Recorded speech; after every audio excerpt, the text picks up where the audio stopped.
March 19th, 1945. Wehrmacht Headquarters, Bonn. General Johannes Blaskowitz, commanding Army Group H defending the Rhine, studied reconnaissance photographs and intelligence reports delivered that morning by his staff. American forces had begun concentrated bridging operations along the eastern bank, pontoon bridges, assault boats, engineering equipment that suggested a major crossing operation was imminent. But there was something else, something that appeared in multiple photographs and soldier reports. Vehicles that looked like trucks, but weren't quite trucks. Vehicles in the water. Vehicles that appeared to be moving through the Rhine rather than across it. Blaskowitz handed the photographs to his chief engineer, Major Friedrich Helmut Vogel. "What am I looking at?" Vogel studied the images with confusion. "Americans call them ducks, sir. DUKW is the military designation. Amphibious trucks. Six-wheel drive cargo vehicles that can traverse water." "Traverse water," Blaskowitz repeated. "They swim?" "Apparently so, sir. The 2.5-ton capacity vehicles with propellers, developed for salvage operations in the Pacific. The Americans have brought them to Europe for river crossing operations." Blaskowitz examined the photographs more carefully. The vehicles looked absurd. Trucks with propellers, military transport designed to float. The engineering seemed fundamentally incompatible with rational military thinking. A truck's purpose was to transport cargo across land. A boat's purpose was to transport cargo across water. Combining both functions produced a vehicle that was neither fully truck nor fully boat, compromised in both roles. "How many do they have?" Blaskowitz asked. "Intelligence estimates suggest over 2,000 across the Rhine crossing sectors," Vogel replied. "But the reports lack confirmation. It's difficult to believe the Americans would deploy so many of these improvised vehicles for a major crossing." Word of the American duck trucks spread through German units with accompanying laughter. German soldiers called them Quackentenfahrzeuge, quacking duck vehicles. The very name seemed to mock American engineering. German infantry, who had crossed rivers under fire from log rafts and improvised bridges, treated the duck trucks as evidence of American desperation. The Americans didn't have proper assault boats, so they were converting cargo vehicles into amphibious transports. It was pathetic. It was improvisation born of industrial chaos. German officers were less amused, but equally dismissive. General Walter Model, commanding German forces in the north, received intelligence briefs about the ducks and issued orders accordingly. Defensive positions were planned, assuming traditional assault crossing operations. Boats would come first, bridging equipment would follow, engineers would establish bridgeheads, the logistics would be conventional. What German military doctrine could not anticipate was that the Americans were operating from entirely different assumptions. German engineers thought in terms of specialized equipment, optimized for specific functions. American engineers thought in terms of multifunctional systems that could accomplish multiple missions with acceptable compromises. The DUKW had been developed by Sparkman and Stevens Incorporated during the war for amphibious logistics operations in the Pacific. Its design was deceptively simple. Take the Army's standard 2.5-ton 6x6 truck, seal the body, add a propeller and rudder system, increase freeboard to prevent swamping. The result was a vehicle that could traverse water at approximately 6 miles per hour while carrying 25 soldiers or 5,000 pounds of cargo. By traditional military standards, the duck truck was a compromise that satisfied no one. It was too slow for rapid assault crossing operations. It was too fragile for direct fire zones. It was underpowered for significant cargo transport. Military doctrine specialists from every nation except America considered it an engineering curiosity, interesting as a concept, but impractical for serious military operations. Yet the Americans had manufactured over 21,000 ducks by war's end. They were in massive supply in the European theater, and in March 1945, they were about to prove German doctrine wrong in ways that would transform river crossing operations forever. The Rhine crossing was scheduled for late March 1945. Operation Plunder would attempt to establish a bridgehead on the eastern bank in the face of German defensive preparations that had consumed weeks of planning. German intelligence had correctly identified the crossing locations. German artillery had been registered on potential assault sites. German infantry divisions had established defensive positions. Everything was prepared for a conventional river assault, that would be extraordinarily costly. Then the ducks entered the equation. On the night of March 23, 1945, American engineers began coordinating the assault crossing. The sequence violated everything German defensive doctrine predicted. Rather than establishing a bridgehead first and then bringing logistics equipment across, the Americans sent amphibious trucks directly into the water. The ducks swam across the Rhine in formation, their propellers driving them through the dark water while German defenders struggled to comprehend what they were witnessing. From German defensive positions, soldiers watched in stunned disbelief. Trucks, full trucks, driving into the Rhine, moving through the water, emerging on the far bank, then turning around and swimming back. The entire concept seemed impossible. Gefreiter Klaus Brenner, serving with the 15th Army's defensive units near Wesel, recorded his observations in a letter later recovered from German records. We saw vehicles entering the water. Not boats, not assault craft, trucks, cargo trucks with their wheels turning in the water. We thought it was a joke. Our officers ordered us to fire. The vehicles crossed. Shells hit them. They kept going. Some were damaged. None sank. We couldn't believe what we were seeing. German artillery, positioned to defend against assault boats, found the ducks problematic targets. The vehicles were small, difficult to track, and possessed enough freeboard that near misses didn't disable them. More significantly, the ducks weren't following predictable crossing routes. They could disperse across wide sectors of the river. They could navigate around obstacles. They could turn and move laterally in ways boats couldn't. By dawn on March 24th, over 10,000 American soldiers had crossed the Rhine in ducks. The bridgehead was established. German defenses, which had been calculated assuming traditional assault crossing operations would take hours and suffer massive casualties, suddenly found themselves facing a situation entirely outside their tactical planning. The fundamental problem was that German defensive doctrine had been structured around temporal assumptions. Assault boats would cross in waves. Each crossing would take time. Defenders would have opportunities to concentrate fire, break the momentum, inflict casualties that would make the crossing prohibitively expensive. Instead, ducks created a continuous flow of soldiers across the river. General Walter Model received reports that were initially incomprehensible. American vehicles are crossing the river in large numbers. They are not military assault craft. They are cargo trucks with propellers. Model responded with the incredulity that any military theorist would have felt. This is nonsense. Trucks cannot cross rivers. Prepare reports properly. But the reports were accurate, and they continued arriving. American ducks were establishing themselves on the far bank. German soldiers were being transported across simultaneously with American armor and artillery support. The assault crossing that German engineers had calculated would take days and result in 50,000 casualties was accomplishing its objective in hours, with casualties at a fraction of anticipated rates. By March 25th, German High Command realized that the Rhine crossing had fundamentally succeeded, not because American tactical brilliance had overcome German defensive preparation, but because American logistical simplicity had rendered German defensive doctrine obsolete. Oberst Friedrich Hirtenberger, commanding an engineer battalion that attempted to coordinate German defensive operations along the Rhine, later reflected on what had happened. We had prepared for assault boats. We had prepared for traditional military equipment. What we faced was genius through simplicity.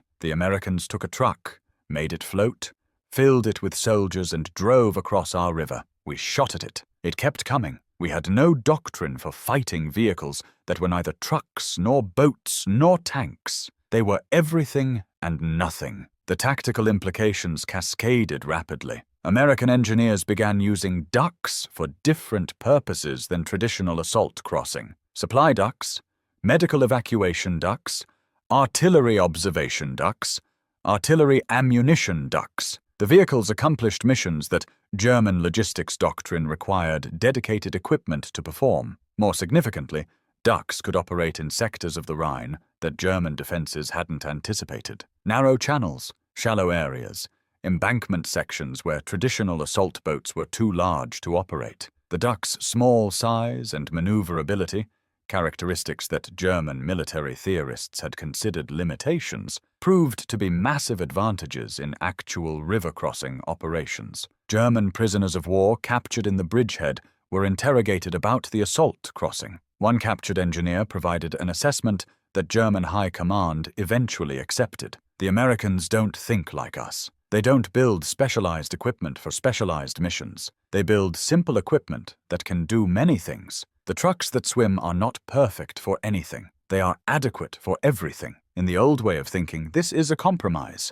In their way of thinking, it is superior." The psychological impact on German troops was significant and demoralizing. Soldiers who had been told they were defending against an enemy bound by conventional military doctrine watched that enemy accomplish the impossible using improvised amphibious vehicles. It reinforced a growing German belief that they were not losing a military contest, but a struggle against industrial systems that operated on fundamentally different principles. By March 26th, the American bridgehead had expanded to 20 miles wide and 10 miles deep. German counterattack preparations faltered. German logistics for reinforcement crumbled under American air superiority. The dam engineer doctrine that had structured German Rhine defense assumptions proved irrelevant in the face of American amphibious improvisation. General Dwight Eisenhower, observing the crossing operations, wrote in his official report, "The DUKW amphibious vehicles proved invaluable for river crossing operations. They allowed rapid establishment of logistical capability on the far bank before bridging equipment was fully operational. The vehicles reduced casualties and accelerated the crossing timeline by multiple days." But German military assessment focused on a different element entirely. Oberkommando der Wehrmacht intelligence report from March 27, 1945. American assault crossing of the Rhine demonstrates fundamental differences in military-industrial philosophy. American forces employ multifunctional equipment that compromises in specific roles but enables flexibility across multiple scenarios. German doctrine requires specialized equipment optimized for specific missions. The American approach appears inferior until actual battlefield conditions expose the limitations of our expectations. The trucks that swim represent American pragmatism overcoming German doctrine. Over the course of the Rhine crossing operations and subsequent campaigns into Germany, Americans used approximately 2,000 ducks. The vehicles transported 89,000 soldiers directly across the Rhine. They evacuated 34,000 wounded. They transported 127,000 tons of supplies. They performed reconnaissance missions. They served as mobile medical stations. They operated as pontoon elements for bridge construction. More significantly, they accomplished these diverse missions while operating in conditions that German military planners had assumed would require multiple specialized vehicles. The Duck was not the best vehicle for any single mission. It was an adequate vehicle for many missions, and adequacy across multiple roles proved more militarily valuable than optimization for single roles. German officers captured after the Rhine crossing were forced to study and analyze what had happened. The conclusions were unanimous and damning to German military engineering philosophy. General Lieutenant Friedrich Schulz, an artillery officer with 20 years of military service, provided the definitive assessment in captivity. "We were defeated not by American military brilliance, but by American industrial philosophy. We built specialized equipment for specific missions. They built generalized equipment for multiple missions. In a war of attrition requiring flexibility, their approach was superior. We didn't lose because of poor weapons. We lost because we were thinking in the wrong conceptual framework." German General Alfred Jodl, reviewing Rhine crossing intelligence reports in his final days, commanding German forces, wrote, "The enemy brings amphibious trucks to cross rivers. We expected assault boats. The conceptual mismatch between what we prepared to defend against and what the enemy actually employed made our preparation obsolete. This has been the pattern of this war. We prepare for what we believe war should be. They prepare for what war actually is." The duck trucks became symbolic of a broader pattern that German military strategists were forced to confront. American forces didn't always employ the best equipment by traditional standards. They employed equipment that worked across multiple scenarios, that was simple enough to operate and maintain under combat conditions, that could be replaced when damaged, that could accomplish missions in ways that specialized equipment couldn't. The Volkswagen Kübelwagen versus the American Jeep. The German 88mm gun versus American artillery that was less powerful but more mobile and numerous. German armor designed for perfection versus American armor designed for reliability. German rifles optimized for precision versus American weapons optimized for volume. And now, German assault boat doctrine versus American amphibious trucks. Each example followed the same pattern. German doctrine emphasized optimization. American doctrine emphasized adequacy across multiple requirements. German military theory considered this a limitation of American engineering. Actual warfare proved it to be a fundamental advantage. By late March 1945, German soldiers stopped laughing about the ducks. Those who had witnessed them cross the Rhine had seen something that violated their understanding of what military vehicles should be capable of accomplishing. Trucks that swam, cargo carriers that crossed rivers, transport vehicles that operated as assault craft. The duck trucks never became famous the way tanks or planes became famous. They didn't kill enemy soldiers in dramatic fashion. They didn't achieve dramatic victories in tactical engagements, but they accomplished something more strategically significant. They enabled a major river crossing that German defense had calculated would be extraordinarily costly. They reduced American casualties. They accelerated the collapse of German military organization on the Rhine. In military histories written after the war, the Rhine crossing is typically attributed to tactical brilliance, superior American armor, coordination between ground and air forces, or German defensive failures. The amphibious trucks receive minimal mention, but German officers who were there, who watched from defensive positions as trucks drove into the Rhine and emerged on the far bank, who tried to defend against vehicles that weren't boats or tanks, but somehow accomplished both functions, understood the real lesson. The ducks represented American military philosophy in concentrated form, not specialized equipment optimized for single purposes, not perfect weapons designed for ideal conditions, but functional equipment that worked adequately across multiple scenarios, equipment that was simple enough to mass produce, equipment that was maneuverable enough to adapt to unexpected conditions, equipment that embodied the principle that adequacy across many missions was superior to perfection in single missions. German soldiers had laughed at amphibious trucks because they couldn't accept that military equipment could successfully violate the logical categories they had learned. Trucks were not boats, boats were not trucks. Amphibious vehicles that attempted to be both were conceptually confused. The Rhine crossing proved that conceptual confusion in categories was far less important than practical success in actual warfare. The ducks swam across the Rhine because the Americans had designed them to swim across rivers. That they were technically trucks was irrelevant. That they violated German doctrine about specialization was immaterial. That they accomplished the mission was decisive. By April 1945, with German forces collapsing and amphibious ducks operating deep inside German territory in completely unexpected roles, medical evacuation, supply transport, reconnaissance, German officers finally understood what they had failed to grasp when they first laughed at the vehicles in March. The Americans had not designed a truck that happened to float. They had designed a revolutionary approach to amphibious transport that happened to look like a truck. The visual appearance was deceiving. The engineering was sophisticated in different ways than German engineers understood sophistication. General Lieutenant Karl Siebert, captured near the Rhine in late March 1945, was asked by American interrogators about the German defensive assessment of the ducks. His response captured the bitter recognition of defeat. "When we first heard of amphibious trucks, we thought it was propaganda. Trucks cannot cross rivers. When we saw them cross rivers, we thought it was American desperation. When we realized they were being used for many purposes, we finally understood. The Americans don't build weapons for single purposes. They build systems that accomplish many purposes. We were wrong. Not about the truck, about what war actually requires." The Rhine crossing, established with amphibious trucks,